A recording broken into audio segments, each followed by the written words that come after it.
coach, nutritionist, fitness expert, wellness guy, someone who actually cares. I care. I care. That's why I'm sharing information. Okay, so I'm gonna wait a couple seconds. If you're here, I want to know where you guys are from. So whether you're on Facebook, YouTube, let me know where you're from. Give me the state or give me the city and the state. I just want to know who I'm talking to, who's catching me live and who's not catching me live. If you catch the replay, then put in there, hey, got the replay. I want to know. I'm very interested in that. Now, what I'm going to do is I'm going to share something with you that happened to me when I was 19 years of age. And the backstory is that I've been an athlete my entire life. Football, baseball, track, wrestle, martial arts, all of those things. And when I made the decision to join the U.S. Marine Corps, I made that decision because I felt it would be a challenge. And I felt it would be a good opportunity to continue going to school. And I felt that it would be a great opportunity to travel and to pick up a trade and all the things that go with that. So when I did that, everything started off perfect. And then I went to school because whatever your vocation is going to be, you go to school. And I was getting the vocation of administrator, like business. And when I was done with that in North Carolina, you get your first duty station. And my duty station, everybody laughed when they said it out loud because you're all in the room and you're with all your friends. And they said, okay, Robert Ferguson, you are going to be stationed in Point Mugu. And I remember everybody going, oh man, I heard about that place. It's like an island in California, and you're far off, and there's like no one there. That's like the worst duty station in the world. And I was like, are you kidding me? Well, long story short, I get stationed at Point Mugu. It wasn't Mugu, which is right outside of Oxnard, California, in Ventura County. And that's what brought me out here. And it was amazing. I had an amazing journey, amazing trip. All the things that I wanted to happen, and a whole bunch of other really cool things that I'm not going to talk about in this post, because my focus is to share with you something that happened to me, right? So to give you some perspective, when you're a Marine, especially a young Marine, you don't hang out with Navy people. So I'm on a naval base. There's a total of 50 Marines, and there was an accident on how I got there. So I'm there, but I was younger than what the position asked for. So the first 2 months, all of my upper echelon people were doing everything they could to get me out of that command and get me re-stationed somewhere else. So that didn't help me with my confidence. That was not a self-esteem booster at all, because every day I sat in this little lobby area as I could hear them, because we had the walls didn't go all the way up to the ceiling. So I could hear them talking about me, and they didn't know me, and I get it. So here I am, this 19-year-old kid, and I just felt alone. I felt so alone. And I would go back to the barracks, and I would do something that gave me comfort, and that was McDonald's. So McDonald's was the thing that I could do and enjoy that reminded me of home. Comfort food, if you want. And I ate there for breakfast, lunch, and dinner every day. Now, for lunch and dinner, I got the same food. And over a pretty short period of time, I put on a significant amount of weight. Now, when I first shared this story, which I actually put in one of my books, Conquering the Munchie Monster, what happened was we were wearing camouflage, like the green outfit. So we weren't in that Marine, good-looking, tight-fit uniform. When you're in those camis, it's like wearing big sweats. So I had these big sweats on, basically, and you couldn't see what a person looks like underneath that. So I'm eating. I'm somewhat depressed. Major challenges, mental health being put to the test for sure. And I gained a lot of weight. And I remember that one of my additional duties was to be a training officer, where I would actually be in charge of helping Marines, when it came to fitness.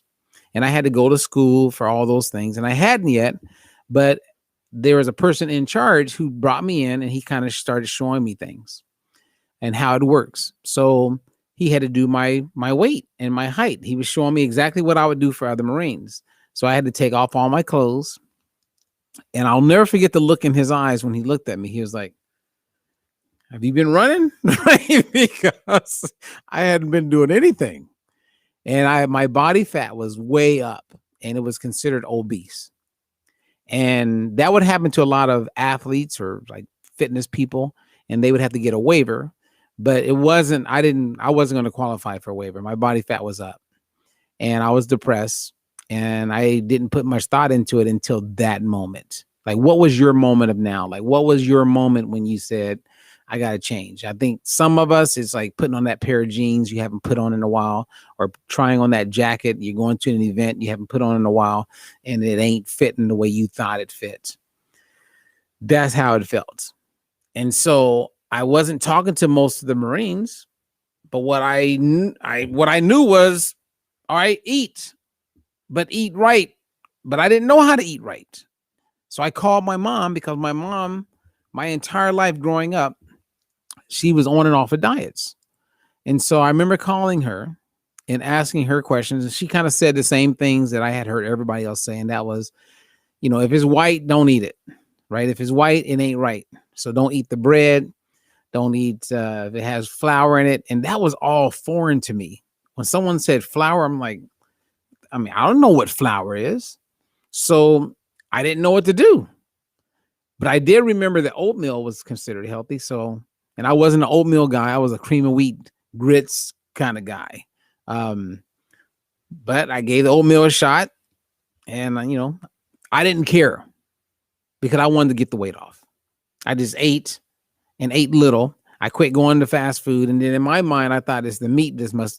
I got to quit eating the meat. So I kind of started trending toward a vegetarian type of way of eating. But that's not my point, right? Because at this point, I don't know anything about nutrition. I don't know anything, but I did know that exercise could help you get the weight off. So what I did is, I would wake up every morning, and I would run 3 to 5 miles, shower, go eat the little oatmeal, and go to work. I would do my job until lunchtime, like 11:30, 12. And then when everybody else went to lunch, I would run like a quick 3 to 5 miles. And then at night, and give you an idea of the time frame here, Arsenio Hall was real popular. And I would go and run either before his show or right after his show. And then I wouldn't eat. I would come back, shower, and go to bed, and then wake up and do it again. Well, in about 60 days, I dropped a lot of weight, and I looked like myself. I had reversed the damage I had done. And there was a lot of cool perks that came out of it, right? So one, here I am, the young Marine on the base.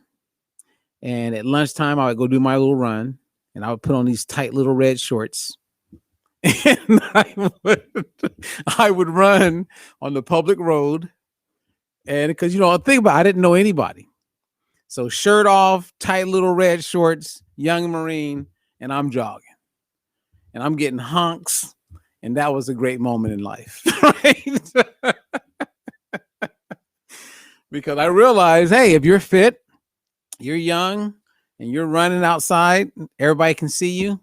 If you look good, you're probably going to get a little self-esteem boost. So my self-esteem was feeling better. Everything was better. The reason I'm sharing this with you is actually twofold. The first part is that I was willing to do whatever it was going to take to get that weight off. I wasn't complaining. I was all about making it happen. At night, I didn't want to run. There was many nights, but I did it. And there's many mornings I wanted to sleep in. That's when sleep was great, but I got up and I did it. I wanted to go to lunch and hang out with other Marines and see different things. When they went, I went running. That's what I knew. So sometimes do what you know, but do it to the max. Okay. Like I hear people all the time, oh, I went to a birthday party. Well, I went here. Well, they were serving this. And they cave. There's a song I can't think who sings this song, but it's how bad do you want it? And I wanted it bad. Sometimes you got to have that conversation with yourself. How bad did you want it? I was talking to a client this morning who is one of, I think, like 12 kids. 6 of those kids in her family have died because of complications of diabetes. And she made a decision. She had been watching me for many years. And she saw me, she knew that I had programs, but most of my programs were very expensive. And she saw that I had this program that I'm making available to people right now that was very affordable. And she knew that she was committed. So she reached out to me. And actually, before she reached out to me, she had encouraged, I think, 1 or 2 people to get started with me. And so I'm talking to these people. And I said, so how did you find out about me and this program and what we do? And she was like, well, my friend, she told me about you. I go, well, I've never even worked with her, but she's been watching me for years. Well, then I reached out to her and I said, hey, I'm helping your friends and you've been watching me for years. What are you waiting on? And then she became a client. And she's doing really well, like really well. And we had a really good conversation this morning because I can hear in her voice, same as I could hear in my voice back in the day, that I'm going to do this. I'm locked in and I'm going to do it. That's where you want to get yourself. Now, it does help if you're going to do something like this to do it the right way. And unfortunately, many people are not doing it the right way. And I'm not saying that our way is the best way. Well, actually, I am saying that because I have not seen anything better than what we do, right? I see people pushing low carb and I see people pushing, keto, and all of these other programs that I see are just, they're nowhere near what we have going on. Like there's nothing. And that's just the truth. I would put it up against anybody, and we have, and every time we always win. So I'm confident in what we do and how we help people. When I say we, me and other coaches that have been trained on the Diet Free Life methodology, and I get to hear it. Like there's like Barbara Chris, who's on the show with me with the Stay Healthy Experience. She coaches also at Diet Free Life and has her clients. She has clients that she works with from her home, etc. But I get to see her clients, and it's really cool to watch her like be successful with all these people. And then there's other coaches who I get to talk to them, and they kind of tell me how their clients are doing, and they're successful. And I just go, this is like so awesome. So the first thing of sharing this story was really just to inspire you to get in the mindset, to be willing to do what is necessary. Not always what you like and what is fun, but what is necessary to get it done. Now, I did ask myself back in the day, after 2 months of running 3 times a day, 3 to 5 miles a day, I remember having a moment where I said, I can't keep doing this because I was starting to get tired. What am I going to do? And the answer was learn about nutrition. So it was that moment that I was like, okay, I got to learn, because all I really knew about nutrition was that my mom growing up, when she was on diets, like all the time, my mom, her food came out of the oven. She always was baking chicken. Everything was steamed. And the food that we ate, my sister and I, came from the frying pan. We're using the bacon grease. And that was normal for me. How many of you can get what I'm saying? That was normal. I mean, we had 3 grease buckets that we used for different things, right? So, but my mom didn't eat those things. And when she was eating those things, then she wasn't on a diet. She was gaining weight and getting ready to do a diet. So that was a moment when I said nutrition is important. And I'll never forget, one of my buddies, Mac James, used to always say, when we did these seminars with beautiful women inside and out, and we were traveling around, I would hear him speak all the time. And Mac, what's up, man? You're a good man. I would love to catch up with you, see how you're doing. But Mac James, my man, he used to say that there is no way that you can come up with a strategy to get around poor nutrition. his point was you can exercise all day long, same as I was, 3 times a day. But you better get your nutrition together, because you can exercise all day long, all kind of different ways. And if the nutrition is not in alignment with that, the outcome is not going to be there. So that's the truth. The other thing is that this was a moment when I decided that I was going to run it after better understanding the nutrition. I had no idea that I was going to be doing exactly what I'm doing today. I was 19 years of age, but I needed to do that for me, because I didn't want a life of yo-yoing. I didn't want a life of doing what I saw my mom do, right? I saw her lose 100 pounds and I saw all of us go, yay! But then I watched her gain 100 pounds back, and I watched people make comments, and I watched her be sad. And I didn't want to do what I saw. So the moment was to break the pathology, in the words of Iyanla Vanzant. And we broke it. And I don't believe my kids will do that. They know what fast carbs are and slow carbs. And, you know, if I don't give them a veggie with their fat burning meal, then they ask me about it, because there's no slow carbs. So right now, at this moment in their life, that's just normal. You know, they want water. So hopefully we really did break the pathology, and they're eating exactly what they want and thriving with life the way they would like to thrive with it at this moment in their life. So anyway, let me take a look. What's up, Dave? You're right. If we don't have our health, nothing else matters. I heard Floyd Mayweather Jr. the other day open up a conversation, because he has a big fight coming up. And I know Floyd. I've been around Floyd. I've worked with Floyd's former fiance, blah, blah, blah. And Floyd in private is a really cool guy. Like, he's a very nice guy. He's not throwing money at people. And when I heard him say what he said the other day, it was a true testament of the person that I met in private. And he opened up by saying that his health is his wealth. Now, thousands of years ago, that was said. Aristotle made it famous. Your first wealth is your health. So I concur. I'm with you on that one, man. What's up, Karen? Welcome. Nice to be here. I'm glad you caught us live. Andrea, thank you, Andrea. She says that the program is the best. The results prove it. Andrea, I'm so proud of you. I am so proud of you. Seriously. Andrea has known of me for quite a few years, and somehow through some emails that went out, she saw what I was doing, and she's out there in Ohio, and we reconnected.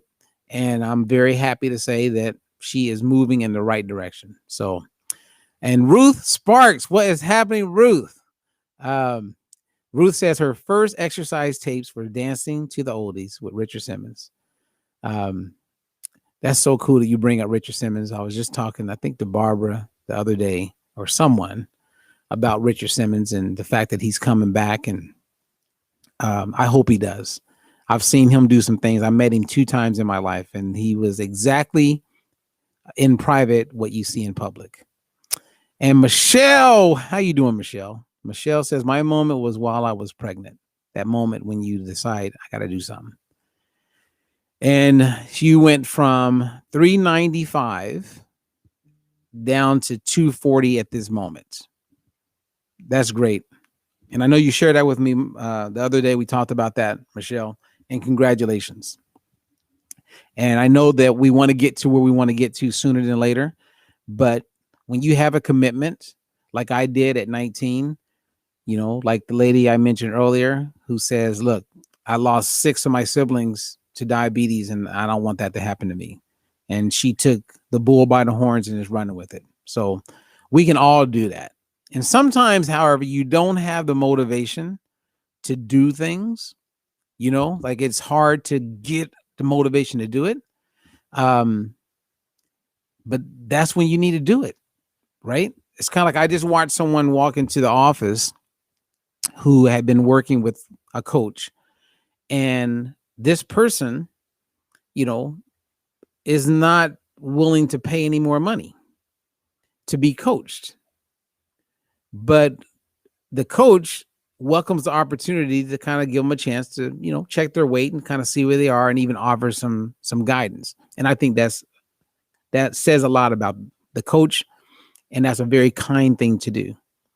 But what I'm hoping to see is my friend say, you know what, I need to pay. Because when you pay, you take it more seriously and you're committed. There's something powerful with that. You got to be all in. And when you're willing to be all in, that's when magic starts to happen, right? Because I know that with me or any of the coaches that I have trained or worked with, that we're all in. We're in. So if you're all in, how can we lose, right? We have an evidence-based, clinically proven methodology that works, is verified, is validated, and is reproducible. So why would you not? So anyway, I mean, my goal isn't to sell you. I really just wanted to come on here and to share with you guys that moment in my life when I found myself not where I wanted to be. And ignorance wasn't bliss, but ignorance got me going, because I did know that if I start running, run, Forrest, run, it was like run, Ferg, run, then I can get it done. But and that was the beginning to all the things that I do today. So there you have it. I'm sharing this information because we care. And if you're on YouTube, please like, subscribe, stay in touch with us. When we go live, I want you to be the first to be notified, or at least know that we're there, because our goal is to give you information that you can apply and use for yourself. So whether it's motivation, touching on mindset, or whether it's nutrition or some type of fitness tip, you got it. Thank you. And until the next